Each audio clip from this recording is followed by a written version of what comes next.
Hello, and welcome to this week's episode of the Midwest Gaming Classic podcast. I'm your host, Jason Garris, panel director of the Midwest Gaming Classic. This week's episode's podcast is all about Behind the Game, Venom, with Brian Eddy and Dwight Sullivan. Join us for Behind the Game, Venom, a seminar where industry legends Brian Eddy and Dwight Sullivan unveil the secrets of creating iconic video games, sharing their insights and experiences from the development trenches. And you know what? Enough of me talking. Why don't we get to the podcast?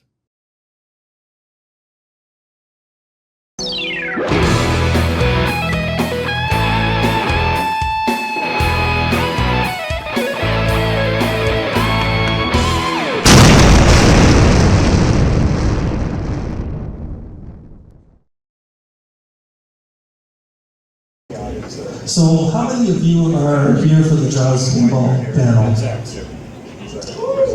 Good, because we're going to talk about Venom. So, here's the crew from Stern Pinball. They're going to talk about the new. How many of you have played Venom yet? Okay, I think that's most all of you. If you haven't, we have several of them here, so you can do that. So go ahead and take away, introduce yourselves, and let's talk about the game. All right. Is it on now? Hello. Hello. Yeah. How's that? Okay, there we go.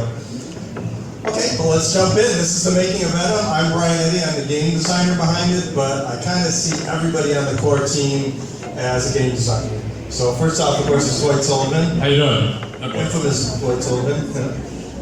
Game developer. Again, hugely game design on all of it, and does all the software and the rules and manages a huge team of people doing it. Yeah, but Brian and I are just sort of the most visible of a large team of people that it takes to make the game. Some of them are here in the audience. Yeah. We'll point them out as we go. Yeah, we will. Yeah. And then we have Jerry Thompson over here. He's our surprise guest. He hasn't done one of these with us before. Jerry, he did all the audio, and music, and sound effects, and speech, all that stuff that you hear that sounds fabulous. That's all Jerry. He does a ton of steering games, always does an amazing job. So welcome. It's good to have you here. Okay, let's just jump right in.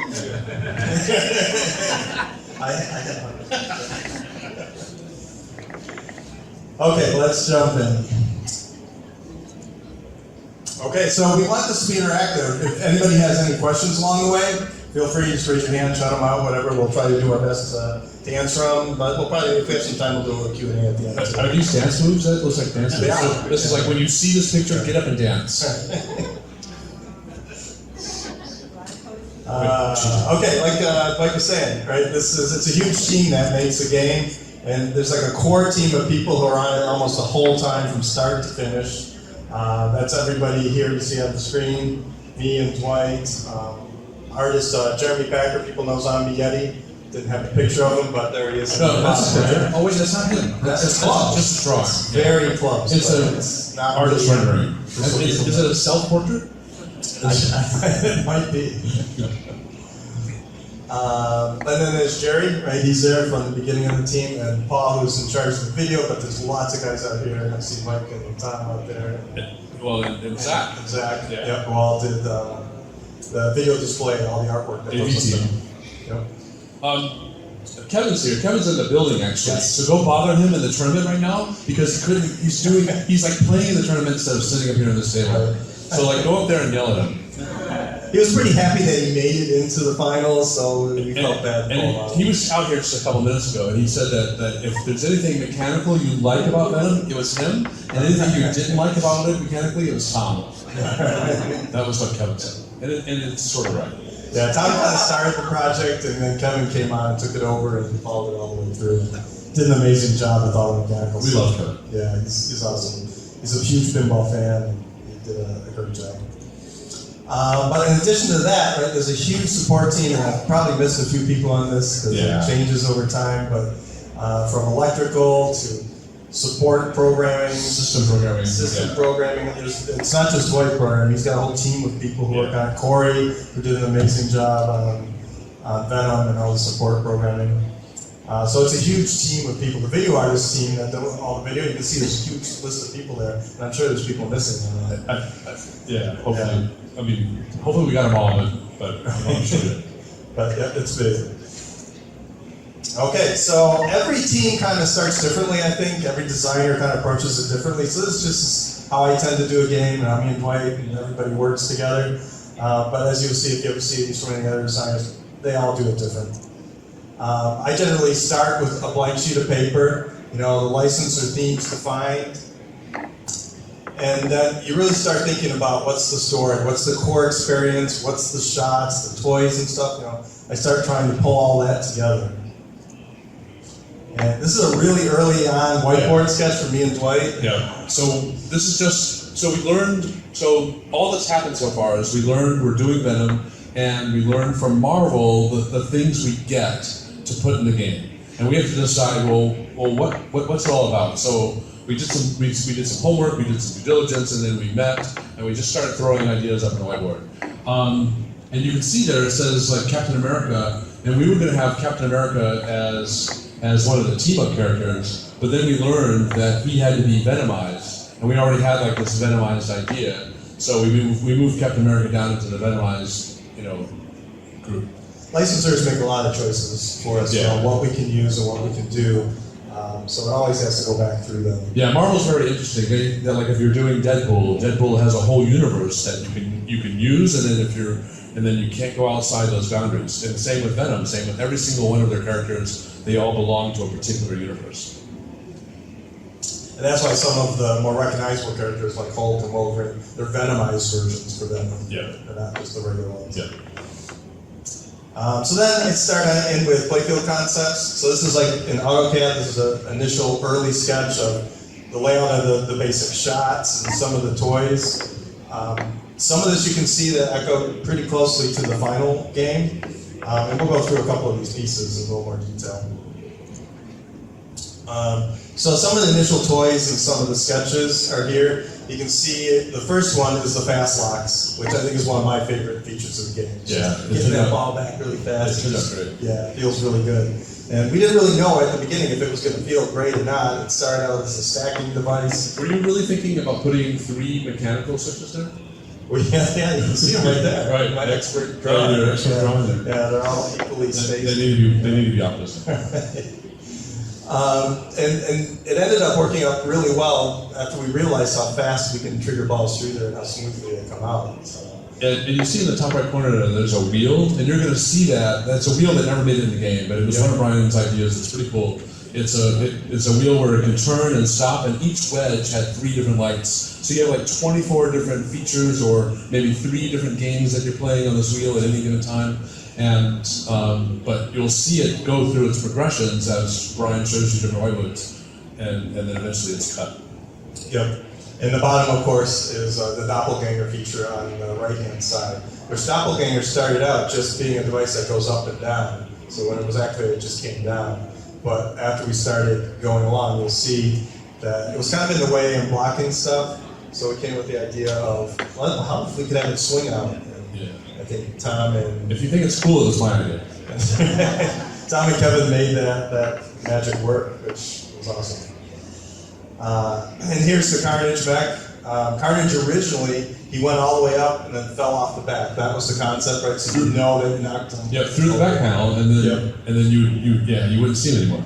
But we realized after trying to dig into actually make the device that was way more complicated than it needed to be, and probably wouldn't have been reliable. So we just made an archway. We made pushing it back and being the main focus.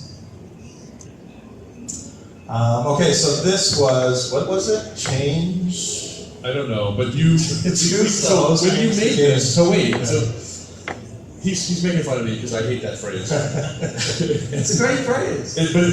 That phrase didn't come along until we were all done with the game, and then marketing came up with that phrase, or somebody came up with that phrase, and then it stuck. And it's a good phrase, but Brian, this is a picture of you disappearing for like a couple of weeks, and making stuff in your house, like in your sub basement, So this is down in the laboratory. The right-hand side of the playfield, where we have that big scoop that rotates and a little up-down ramp on the right. So originally it was this giant wheel that would rotate in different positions and cause different shot patterns that you can see on the bottom.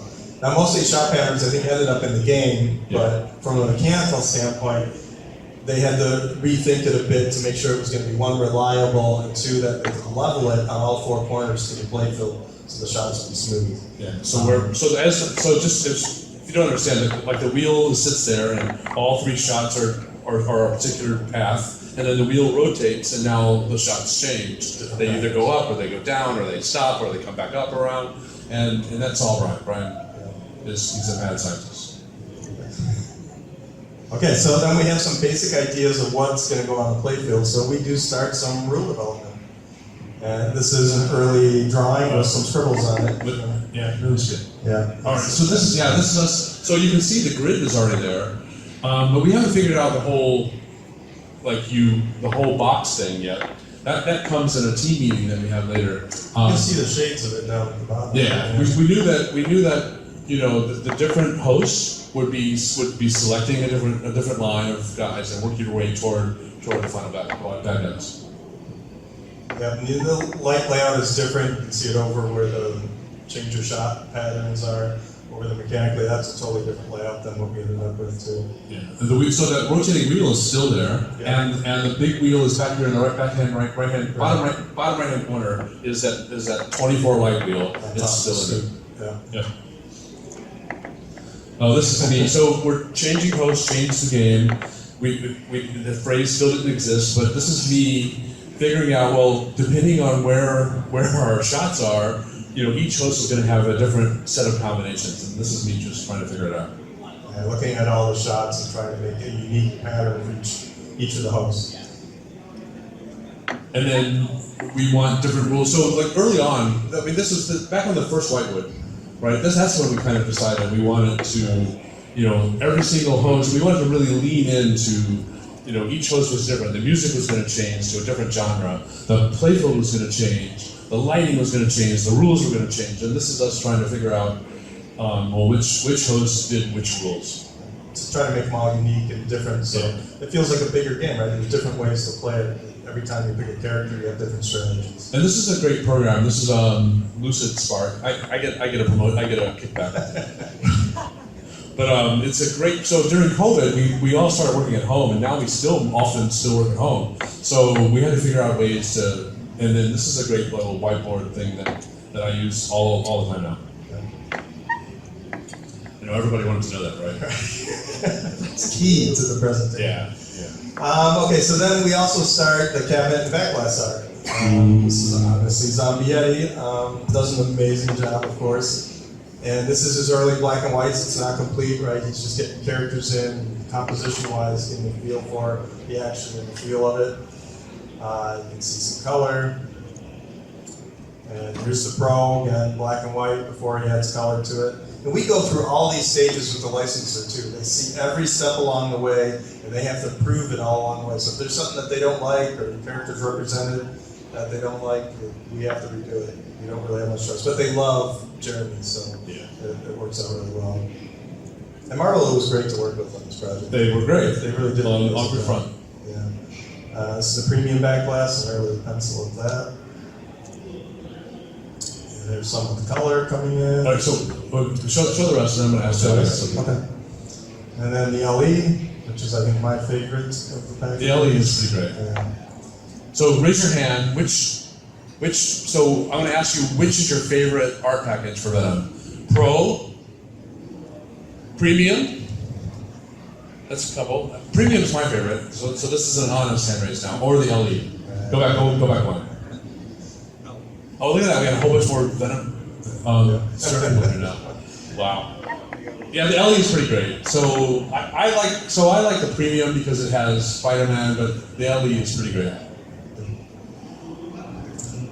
Here's the playfield, an early black and white as it's developing, moving up the playfield. And this is really cool. Jeremy made this up. This is like a time lapse of him as he worked on it, as he slowly fills it all in. Starts with the black and white, adding more detail, starting with color, getting it all to look cohesive with each other so you can pull out what you need to your eye, sees what you need to see. And if Jeremy was sitting right there, he'd be talking your ear out like this. Yeah. He would have something snarky to say. He would. And he would He would feign, ignorance about how great it is. Okay, so now we have all this stuff wrapping together, and we're going to build a playfield. So this is what we would call a whitewood. Our first whitewood on this project. Sometimes projects get 2 or 3 whitewoods, 3 or 4, right? Depends on the project and what you're trying to do and what you want to test out. But I call this like whitewood 0 because it doesn't have lights, but it doesn't have lights. Yeah. Yep. It's getting the feel for the kinetics, for the shots. Is it what you want? Are they too narrow, too wide? Like on this, I remember the right and left shot on the right side there. We started out, I think they were a little narrow, so I think we widened them up and we shrunk the scoop shot. We wanted a good balance for people. Is that a mini flipper? That's right. So there were 3 fast locks on the original Right. design. I forgot about that. Yeah. So there's left and right, and then Brian had one in the far back. Yeah. And then we didn't need the one in the far back, so we got rid of it. Yeah, it was the right, not the orbit shot, but the one next to it would lead to that.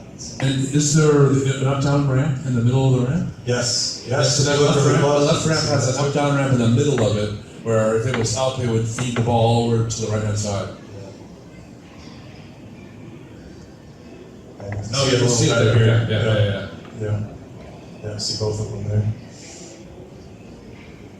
Okay, so we got one up. Now we actually got to shoot it. Right? We got a feel for what shots are fun, where might we want to put certain rules and features, what do we want to play up.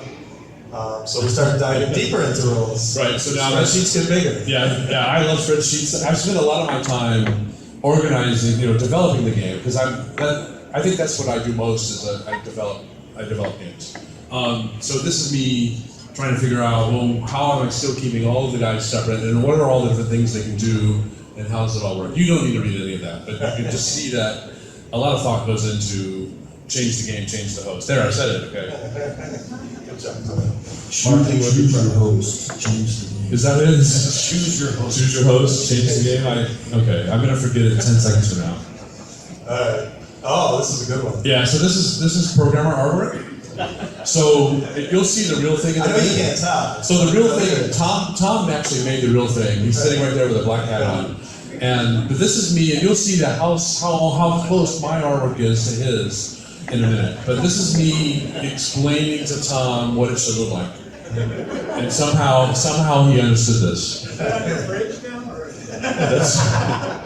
So this is like the blue art is the character that you're currently picking, and then there's some other guys in the background, and there's like a building. And this is mostly just me showing Tom, where all the different parts are laid out.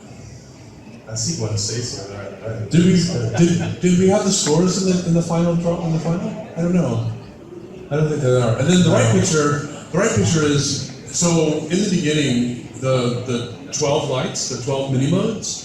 We're gonna have there were gonna be 30 different modes depending on which host you were, and because some of the hosts share those lights. So that's me figuring out how many do we need and so forth and on the right. Yeah, a lot of times we'll start big. We're oversharing, right? Yeah, a little bit. Yeah. But it's good to know. All right. We start big sometimes, and then it gets too confusing, and then we pull it back and we tighten it up. It became clear that those modes all needed to be learnable, and as soon as you learned one, you learned them all, and that's part of the magic. Insider connected. Yeah, so we start thinking about that early on, and we get excited about it because we push the envelope. Yep. Venom saves. You have XP, you have levels, and then it tracks all of the stuff that you carry over from game to game. So we haven't talked about that yet. No. So even back when that first whiteboard drawing that we made, we decided that we wanted to make a game where everybody could get to the final boss. Everybody could beat the final boss. That was the story that was the prism that we held everything through as we designed all the other parts of the game. And this is all part of that. This is as you work your way through the game, you save what team up guys you have and what bosses you've completed and what level you are and what XP you are, and it's all sort of tracked on Insider Connected. And the higher the level, the more powerful you are, so the Yeah. easier it is to get through the final moments. The vision that we had was like the pinball enthusiast like brings the game home, and then the non-pinball enthusiast fans, in the family, or friends, could come and play and still get to the end and still beat the final boss. Like the dad, for example, the dad brings the game home and his kids can play, and maybe the dad beats the final boss quicker, but the kids do eventually anyway. So, and Dwight and I are both big supporters of Insert Connected because I think it just expands what we can do in a game.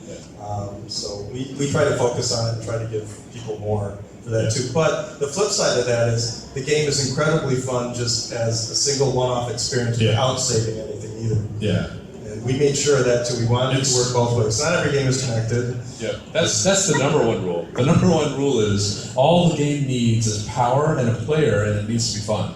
That just from there, you have to do that first. That's the very first goal. Then you build on top of that. So you can't play a game without Insert Connected, without any of the save data, and you can get to null, the end boss, and finish it. And it's like sure you can do it. It's a task. Because we've been doing this for 30 years. Null is the same distance away as I put all my other wizard modes, in the other games. But we also realize very few people get to them. You got to be a really good player. So we want everybody to experience all that excitement. We hear that over and over again at every show across decades of time. That like, hey, but I never make it to that final wizard mode, or I never get to see blank, and we wanted to change that. And it's just as satisfying getting there. Yeah. It may take you 100 games, but when you get there and you beat it, you unlock a new character, it feels great. But like you said, it's also a really fun game just to play. Like you should still log in to get achievements and badges and all that, but you can log in, and choose not to use your save progress, and then just play the game. And that's yeah, good. at the end. We'll talk Yep. All right. Okay, so we're going to build another playfield. We've learned some things. We pulled some things out that we liked, we didn't like, and we start another one. So you can see it's getting a little more complete, but there's still a few things in there. The giant wheel is gone. Well, the rotating wheel is, but the light wheel is still there. Yeah. This is Whitewood 2. It's still in the game. I think Doppelganger here still just goes up and down. It doesn't rotate. Those are probably the two main things. But you can see on the left side, the down ramp is gone, and the lock on the back, that mini flipper, is gone too. But this is a natural progression. You can see on the right side, it looks more complete. Even though there's some temp boards and stuff in there, we're getting closer. Close-ups. That ramp is really gone on the left side. Yeah, we didn't remake the ramp because it works so well. We just didn't open it anymore. Oh, the rat's nest. Yeah, this is a rat nest. Some of the early play fields, we don't have lamp boards and stuff, so they individually wire every single light on it, and it takes forever. But it gets us up and running with lights, so we start putting rules in, starting to feel how the game plays. Here's another one. Yeah, we didn't talk about this. Carnage was originally also going to have moving gates, so when you push them past through the entrance, the gates would close. Just to signify, okay, I did it, right? I pushed them back in Ravenbrook. But in the end, they were getting a little noodly, they weren't particularly reliable, and if they did break, it kind of just broke the device. And it's really important for us, especially games on location, that they can always play. So we ended up pulling the gates out toward the end, just from a reliability standpoint. They're still there physically, they just don't move. That's Carnage. Carnage in the early days. That's Carnage, he was experimenting. That looks a little more like him, I think. So these are the early sculpts. This is where it starts. These are the grayscales. We print these out in 3D to make sure that they look and feel the way we want. Obviously, all this stuff goes through Marvel too. They have to approve everything that we do and make sure that they're true to their form. So they didn't approve Dazzler? They didn't approve Dazzler, so we had to move on to this. All right. I think it's a little closer. So Yeah. it's probably good we did. Okay, so then other stuff starts going. Now we have a playfield that's closer. We got some rules that Dwight's putting in. Here's your moment, Jerry. Talk a little about what you do and putting out music in. And Tremonti. Tremonti. Yeah. So, I mean, just from this, can you imagine all the weeks and months of thought and planning? When it gets to me, they've already spent a lot of time on it, and I still spend maybe a year or so. on call, not solid work for a year. But so I'm responsible for every sound in the game. And early on, Dwight said, you know, Mark Tremonti? I said, sure. I saw Creed back in the day, and then he went on to have Alter Bridge and his band Tremonti. And he's like, he loves pinball, and he wants to be in a pinball game, so we have music from him. And I was like, oh, that's great. I mean, I don't know if you guys know, he also sings Sinatra. He put out a great album singing Frank Sinatra music. And he's just a nice guy. Yeah, and a classic Christmas album God. a few months ago. And he is the nicest guy. Yeah. Loves pinball. So, and then Dwight said, but I don't know if you're going to be mad at me, but I think maybe each character should have their own music. And I was like, And even sounds. yeah, well, no, that was, so music came first, and I was like, well, they have to have music anyway, so that's not a big deal. And then I thought about it, and I said, well, if they all have their own music, they should probably have their own sounds too. And I was like, I did that to myself. That's, I basically walked right into that. The music was not a problem, but yeah, so it's basically four sound packages. So then we thought, well, the unlocked characters should have their own music too, so. That was kind of recent. Yeah. So, but Mark Tremonti was great. He said, here are 14 songs. You can use anything you want. Well, one's just ours, and then one was an album that hadn't been released yet. Yeah, there's. And so we talked about the different styles of music, and Dwight said, I'd like some funky, and that turned out to be Gwen. And I said, well, we should probably do techno, you know, Peter Parker. And then he wanted military for Flash Thompson. So. Or orchestral military. Yeah. So the funny thing to me is how many people have said, "Oh, I like to play this character." Mostly it's Gwen because people. Well, like I was gonna. You're leading the witnesses. I ruined your content. Raise your hand if Gwen is your favorite music. Raise your hand if Peter is your favorite music. Raise your hand if Eddy's your favorite music. Yeah, so Eddy's the only. Eddy is Tremonti. It's Tremonti. Yeah, it's the real music in the game. But yeah, so and then also the game over to Dwight likes a whole lot too. He dances to that in the office, or he did when we were making it. Oh, well, it's like it's like some 70s disco. Gwen's the most fun. Yeah. We have that video right here. Hey. But then so most games, a lot of times I'll get to help cast the voices. Or if it's a game where the star is in there, like Carl Weathers was in Mandalorian, I'll work with them, record them. But Marvel games are different. They provide their own voices. They cast the voices, record it, and then they say, "Here's your speech." I love what they did with this game. There's so many good. Because they want each character to be distinct across different products, whether it be a cartoon or a movie or a pinball machine. Right. You know, Venom should sound about the same.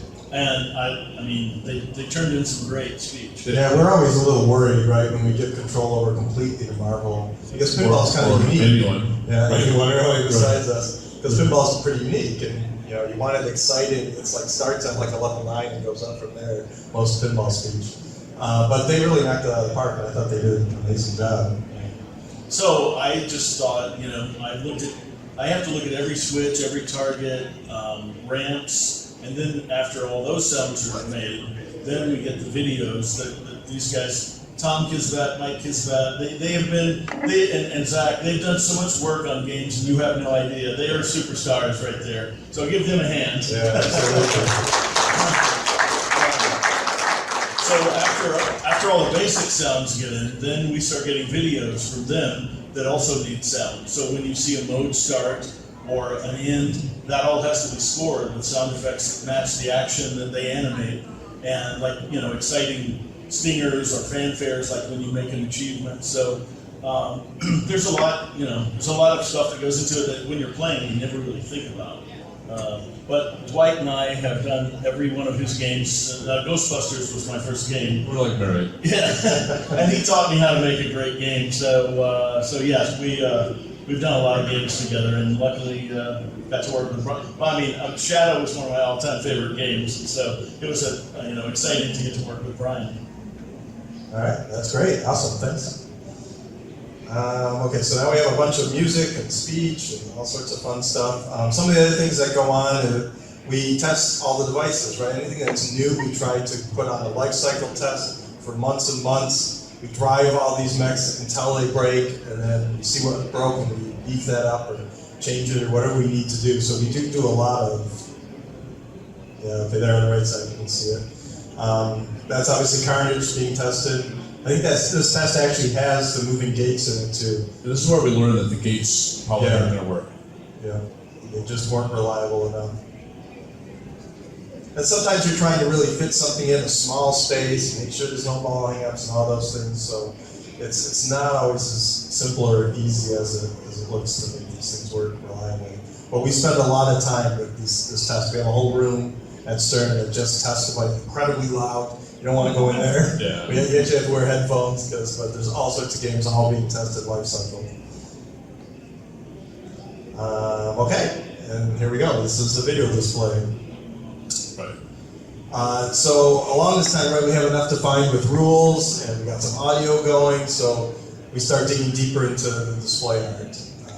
This game was kind of unique because the art team ended up modeling in 3D almost all the characters, all the main characters, which gave us a lot of freedom and allowed them to make it look just like Jeremy's art on the rest of the package, so it was very cohesive for everything. But since they were 3D, they could rotate them, they could move cameras around them, so it gave a very dynamic view of the whole world that we were creating. I think this is an early interface. Yeah, this is the very first background that we saw, and we were blown away. Yeah. It's like, yeah, that looks like that. So this is that artwork. All right, so this is the scene. So you guys can see this is my artwork and this artwork are very similar, right? This is Tom. Tom drew this, and it's close to mine. Maybe not quite this detailed, but Tom tries. So he did this little animatic, as we call it, so we could feel what it's going to be like when we choose a host. This is brilliant. And one thing, like, we had to get rid of that cup because that cup had to go away because it looks too much like a Starbucks cup. Yeah. So that's the type of stuff Marvel will come back with. Even small things like that, they'll say, "Oh, we can't have that. It looks like a Starbucks cup." And I don't know, was it a Starbucks cup? Yeah. Not officially. No, it's just a cup of coffee. And so they also, all the different modes in the games, the starts, the finishes, the awards, they storyboard out. And this is an example of a storyboard set, right? Tom does a lot of this, along with a few other people at Stern. There's a whole team of people. At some point, they turned the spigot on me, right? The art team ignores you for months, and then all of a sudden you have more art than you know what to do with. Yeah. And I spend all of my time just keeping them fed. And like, because at some point the art spigot gets turned off or gets moved to another game, and I need all the art I can get in that while the spigot's on. But it is all planned out and detailed out, so it's a production process. They have a lot of people on that art team, so they have to have a really well-defined process to go through that. So it starts out with these storyboards in black and white, maybe a little color to set the tone, and that's what they end up making in full 3D color in this game. Okay, and then we got another playfield. So this was our last whitewood. This was whitewood number 3. We ended up getting 3 on this game. Yep. And this one's pretty close to the final. You can see the big rotating light wheel on the right over the scoop there is gone. It became a board. It became that green board. Yep, became that green board with the billboard with a bunch of lights on it. So simplified that. What else? There's definitely a ramp now without the up-down on the left side. The wheel's completely gone, obviously, but the scoop is there on the right, the up-down ramp is on the right. So you can see it's getting more refined each time you go. This is Carnage with the gates that he goes through to Ravencroft. So it's all starting to get closer to what we actually end up with. And all the lights and the inserts are probably in the right place. They're very close. Yeah. So this probably isn't even up to date, but this is where we really have to start defining the rules as this is it. Yeah, and we're starting to communicate with outside parts of the company too. We're with like Greg is wanting to make an instruction card, and the marketing team wants to know what are you guys thinking, and so we're starting to have to coagulate all that stuff and draw a line, draw more solid lines in the sand. And these are like some of the high level features of the game, just to find out. So that's the Dwight drawing. So Brian and I, so all throughout the game, Brian and I are working on it, and I keep wondering we made a departure in this game. It has lots of modes in it, but it's not it's not a mode-based game as I would define it. It's not like Mandalorian. Like we did Mandalorian. Mandalorian is very much a classic mode-based game. You have a group of modes and you play them and it works toward a wizard mode. You have a group of multi-balls and you play them and it works towards a wizard mode. This had that grid in the middle that nobody knows what the hell to do with. And so I kept wondering, do we need more stuff? So then I made this drawing to kind of prove that we didn't need more stuff. There's a lot of stuff in the game. And then this is also when we looked at this, the Piltner multi-ball box on the far right wasn't there. And I said, well, we do need something that like ties at the end that everyone can work toward. The thing that you can't get from leveling up, because Piltner multi-ball leveling up only helps you beat null, and you have to beat null plus all the other stuff to play Piltner multi-ball.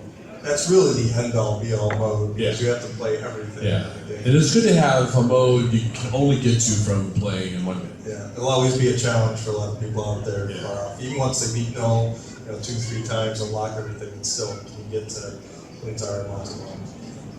And then we should talk about Toxic Team Up a little bit too. Because, Oh, right. Toxic Team Up is a great story. So Gary comes, it wasn't on this list. And the other thing that's not on this picture now is the million plus box, Right. which we just added. And there's a couple features there too. Yeah. Oh, the Gwen doppelganger thing?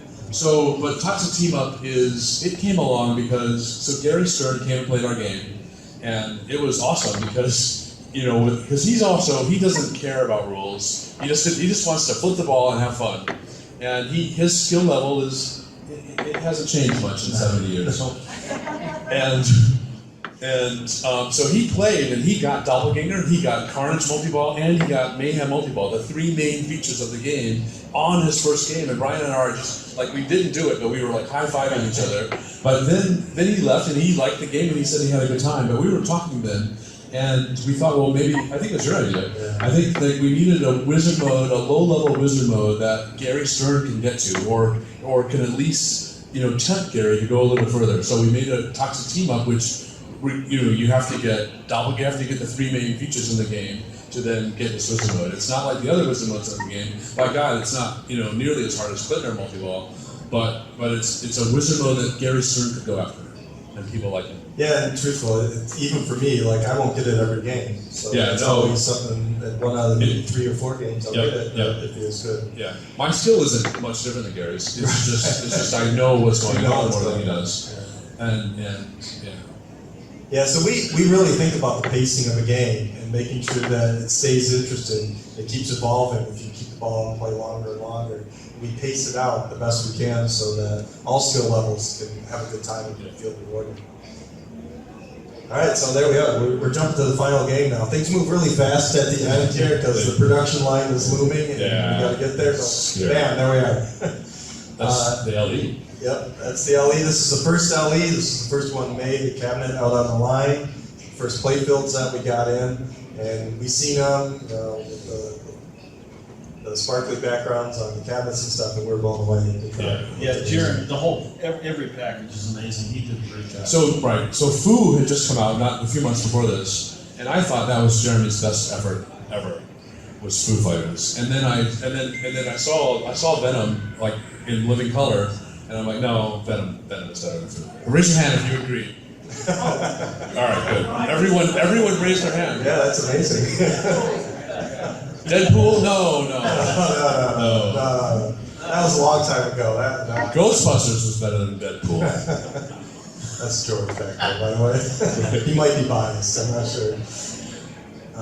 Okay, and then here we are at the final playfield. This is actually during the photo shoot, so all the cell sheets Yeah, but we're not biased. and videos, absolutely, are made from this photo shoot. So they take video, they take a ton of pictures of all the models, and that's a sample of it going on.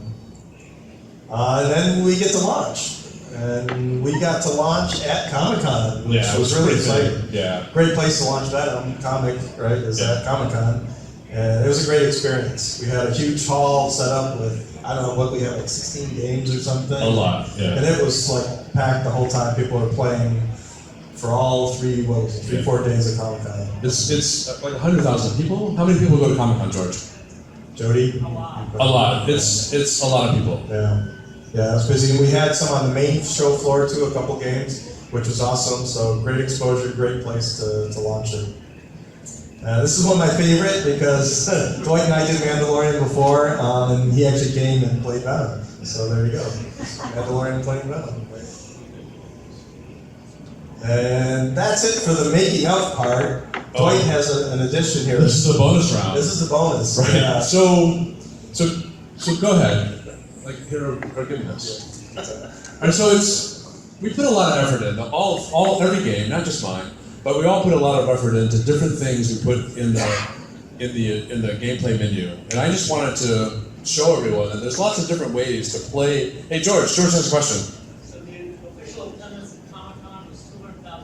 Wow. Holy smokes! Wow. I thought it was back in the golden days. It was 160. So it's wow. 200,000 people. So 200,000 people played Venom. I'm sure everyone did. Yeah, every single one of them. Some of them played it twice. Yes. Okay, so there's a lot of different ways to play Venom. Just right off the bat, you can play with your progress, or you can play without it, and I recommend both. It's an extremely fun game either way. Like one way lets you work your way toward it all, and you need to do that at least 3 times to unlock other characters that then you can play with forever if you want to. But then playing it, without the progress is still lots of fun. Still log in so that you can get your achievements and your badges and whatnot. But sometimes say no to this. Where are we? Arrow? Yeah. And then in the gameplay menu, there's like 12 different options you can do. Or 10. So how do you rank the gameplay? Yeah, let's talk about that. So starting with Venom, and now it's in Jaws, and it may be in more games coming soon. The action button now flashes orange. When you walk up to the game, it used to flash green and start a game. Now, and this is an adjustment, you can turn this off if you want to, but by default, it'll flash orange. And orange means I'm not going to start a game. I'm going to do something else. And if it flashes green, it'll start again. So when you walk up to Venom today, like out on the show floor, if the button's flashing orange, walk up, hit the button, and the first screen you'll see is this, and you'll hear Jerry say, "Gameplay menu," right? Jerry did that sound, and then now the button will flash green. When you see this, the button's flashing green, and if you hit it again, you'll start a brand new standard normal play game. Okay, wait. Say the speech there so they all know. Yeah. Gameplay menu. There you go. Jerry, so if you don't know, Jerry has an awesome voiceover voice. And he Yes. What? Thank you. Yeah. Did you have Deadpool tunes too, right? Yeah. Yeah, Have you heard multi-ball all night in Deadpool? Anybody know that is this an adult crowd? That's me, baby. 6 balls. I know how to shoot. Yeah. That's very one? I wide. woke up one Saturday morning, my voice was deeper than normal, so I had a little rhythm track, and I just started making up things that sounded dirty and pinball related, and it turned into a song. That's how that happened. Okay, so back to Venom. So there's a gameplay menu, we have all kinds of stuff, and then if you hit either flipper button, you'll walk through them. The right one will walk you forward, and the left one will walk you backwards, and of course, the action button will select whatever's on the screen.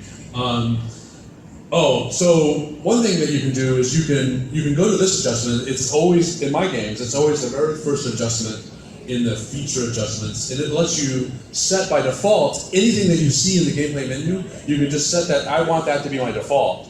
I want competition mode my default. I want whatever, team play. Just if you press start, that's okay. Yep. And by default, this adjustment is standard. So that's like of course it should be.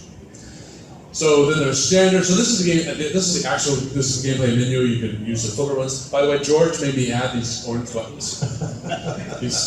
George said that was George's contribution to all of them. So there's co-op play. Raise your hand if you played co-op play. So again, it's been important to me forever to level the playing field with people that I want to grow pinball, right? I think we all do.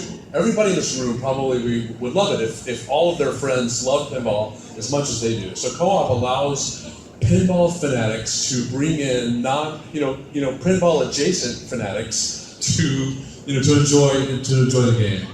And co-op. Tell them what co-op is real quick. Yeah. So, yep. Thank you. Co-op is where everybody in the game is playing toward the same score. Every score anybody gets is added, and you share your scores, you share your progress. And in Venom, what that means is every time I get one of those mini mode lights in the grid, everybody I'm playing with also gets those mini mode lights. But what I don't do, and I think the other guys at Stern don't do this also, is if all the three of us are all playing co-op, and I played one of the boss monsters, they're not monsters, one of the boss characters, and he's still going to be there for you guys to play him. I'm not going to steal that away from you. So I will get the progress done, and then when you come up, it'll be blinking, and you can then play them. Like Riot and Lasher, that first game. Yep. So that's co-op. And it's a way, if you play with friends, to get through the game a little faster and see things maybe you weren't able to. Yeah. You can all work together to go through it. Yeah, all right, so then there's Impossible Play. Impossible Play was something that, I don't know when we thought that up. That was a couple years ago. But so Impossible Play lets you set the game to very hard, and the flippers are on timers. If you hold the button in, like a second, I in fact made it a little tighter on Venom. It's like 1.25 seconds, and the flipper's gonna go dead. So there's a bar, there's like a little bar, like a little life bar for each flipper, and when you push in the button, it goes down, and if it ever depletes completely, the flipper dies. And then when you let go of the button, it fills back up again. So anytime it has like time on that thing, you can flip. And so that's Impossible Play. It's very hard. It gives some amount of control over the game to the player. Because like the operator, the guy that owns the game, he can go in and he has the key and he can change settings all he wants to. But I like the gameplay menu because it gives some amount of control to the player over how am I going to play this game. I'm going to play it co-op. I'm going to play it impossible. I'm going to play it very hard, whatever. Yeah, right? Just more variety too. Yeah. It's more ways to play Venom. And then Ed Robertson. So I had Impossible Play, and we had it on a stream. I think maybe with Jack. Jack's here. So we were streaming Impossible Play, and then I get a phone call from Ed Robertson after the stream. He said, you should have a setting so that the first player was impossible and the other three are not. The other three are normal. And I'm like, wow, that's brilliant, because that dovetails right into our philosophy of the pinball enthusiast is playing on impossible mode, and his kids or his friends or his family are not. And it levels the playing field with the players, and I owe Ed for that. If he was here, I'd buy him a hot dog. Yeah, because one of the big challenges I think we have as designers is how to make the game fun for such a wide skill level audience. Yeah. Because and we're not at the top. We're like probably an average player. But there's people like Jack back there who can get through all the way through null 3 times in one game, right? So anywhere from there to people who have like a 1 or 2 minute ball game, like that would be a 45-minute game for Jack. He can keep the ball going. Yeah. So we want to make it fun for everybody in between. And some of these help to that too. I'm told that we're going to wrap this up. We're almost done. So then we have several different flavors of team play, and again, this is kind of fun. It's not really playfield balancing, but it's maybe like there's 3v1, so 3 of us versus Jack. I like this plan. And then there's different flavors of that. Then there's competition mode, and then another thing that I added recently, and I kind of like this setting. This is prolonged competition settings, and this is a setting where when you're here, the button's flashing green. If you push the button right now, you're going to start a game that's in competition mode, and all competition mode does is remove the randomness. For tournament plays. Yeah, for tournament play. So you can practice competition mode all you want to from the gameplay menu. What this does, the button's now flashing orange. It's not going to start a game. It's going to put the game into prolonged competition mode, meaning until you power it off or you come in and change it, it will stay in competition mode.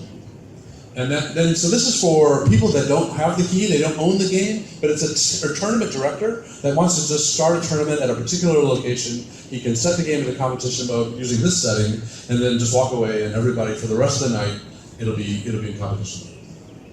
DJ Mixer, who does DJ Mixer? We have playlist in there from all of us plus others. You can go in and listen to all the music in the game. So there's 3 challenge modes. medium, low, and high. It's basically just practicing against null. So you can practice null because null is a pain in the when you're trying to kill him. How many people have beaten null? Jack. Jack beats him 3 times in one game. So you should, if you want to practice beating null, you can practice him at level 30, level 50, or level 70, depending on where you think it makes sense for you. And that's all we got for now, I think. I think that's it. Yeah. Oh yeah. Oh wait, we have one other thing. We have some giveaways for people. So I made up these cool little Venom stand-ups that you can put a little pinball on his tongue, and it's just kind of cool. Yeah. So yeah, so I think that's all we have, right? So come on up if you want to grab one of these. We got 2 minutes. We got a whole bunch of them. Unless you want to take one question. We have questions? One question. Okay. I see you in the back here. And we'll be First hand I around. saw. We'll be around afterwards for questions too. Here's the cool little Venom. All right. I was looking. We'll grab one. Sorry, I was looking through your catalog there on Wikipedia. I noticed that a couple years ago you put out 2 James Bond tables, one based strictly on Sean Connery movies and one based on the franchise. And I assume they were in production at around the same time. I'm curious how you kind of divided up ideas that could go into either how you made them feel distinct, stuff like that. George can answer that. Yeah, George is right Hand the back microphone there. to George. Yeah. Jack. You have the man here in the audience. Okay, answer that. I designed the corner city, Sean Connery, James Bond. So what we did is the request for it was the 60th anniversary of Bond, and the licensor actually requested a game that looked like an old school game as the commemorative anniversary game for Bond. And so for that reason, because I was tied up with the Connery version, the Cornerstone, I couldn't do both games. So I asked in the studio, I asked one of the other designers, I asked the designers who wants to do this, and Keith Elvin raised his hand. He said, I'd love to do an old school game because I love playing old school games, and it would be a great fresh take at an old school playfield. So he took it on. You notice we put actual reels. Score reels in the game, and we had a lot of fun stuff. We actually had one mech that was a crossover from both games, and that's the spinning hat, Oddjob's hat. And I actually had that in my game, in the Connery version, but it was ruining every shot. So eventually we took it out. But that's how we ended up with both. The 60th anniversary, you also notice, covers all the James Bonds to date. And so, we had a lot of fun with that. Let's do a couple more questions. We had one up right up here. I know you're wanting us to go. I appreciate you being kind. You just gotta cut Dwight off. He'll just keep going. Hi, how you doing? I just had a question. When you're designing, how do you take into account for like pro, premium, and are you thinking more premium and taking away for pro? Yeah. Where in your mind do you start with?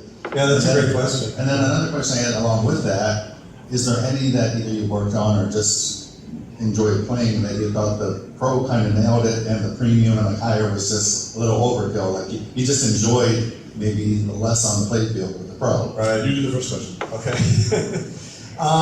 It's something that we talk about all through development. We usually focus on the premium because it has all the pieces, right? Same with the LE, they're both the same playfield. And then we decide what can we remove while still keeping the core of the game, all the shots, the rules, as close as we can, so that it's an experience from game to game that's similar. And we go through multiple iterations, right? Depending on where we're at. Sometimes we walk back and forth on the fast locks versus We argue. doppelganger or not, and in the end, we decided that the fast locks were integral. It's not a serious argument, but we argue all the time. But it makes the game better. yeah. So that's the first part. And then the second question is, it sounds like, correct me if I'm wrong, but you're asking, have we ever made a game where we like the pro more than the premium? Or like personal preference, like it might be just you as a player. Not No, like, what do I think like the world's gonna like better, but just like for yourself. I never understand. So you see those comments out there in the world and on social media, and I never understand people that go, I like the pro better than the premium. Like even if I had all the money in the world, I'd still buy the pro. you're crazy.